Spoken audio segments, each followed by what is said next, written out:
இப்போ நம்ம பசுமலை சைட்டில் 12,000 லிட்டர் கெப்பாசிட்டியில் ஆல்ரெடி செப்டிக் டேங்க் போட்டிருக்கோம். அப்புறம் குளிக்கிற தண்ணி துவைக்கிற தண்ணிக்கு நாங்கள் பொதுவாக எப்போவுமே 10 உரை இறக்குவோம். இங்கே பக்கத்தில் கம்மா இருக்கிறதுனால தண்ணி ஊறிக்கிட்டே இருந்துச்சு. அதனால முடிஞ்ச அளவு தோண்டி 8 உரையை உள்ளே இறக்கி ஒரு உரையை மேலே வைக்கிறதா பிளான் பண்ணியிருந்தோம். நம்ம கஸ்டமர் நம்மக்கிட்ட, தம்பி இங்கே பாதாள சாக்கடை வர்றதுக்கெலாம் ரொம்ப டைம் ஆகும்பா, அதனால இன்னொரு 8 உரையை உள்ள இறக்கி விடுன்னு சொன்னாங்க.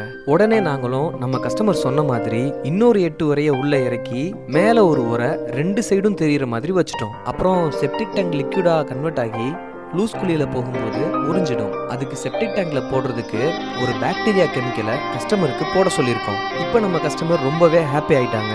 ஸோ இதே மாதிரி ஒவ்வொரு கஸ்டமரும் உங்களோட வீட்டை ஒன்று ஒன்றா பார்த்து பார்த்து கட்டணும்னு ஆசைப்படுவீங்க. அப்படி பார்த்து பார்த்து கட்டுறதுக்கு நாங்கள் இருக்கோம். அஜீஸ் கன்ஸ்ட்ரக்ஷனை தொடர்பு கொள்ளுங்க. மறக்காம ஐடியை ஃபாலோ பண்ணிக்கோங்க. இது வரைக்கும் ஆதரவு கொடுத்த கஸ்டமர்ஸ் எல்லாருக்கும் எங்களோட நெஞ்சார்ந்த நன்றிகள்.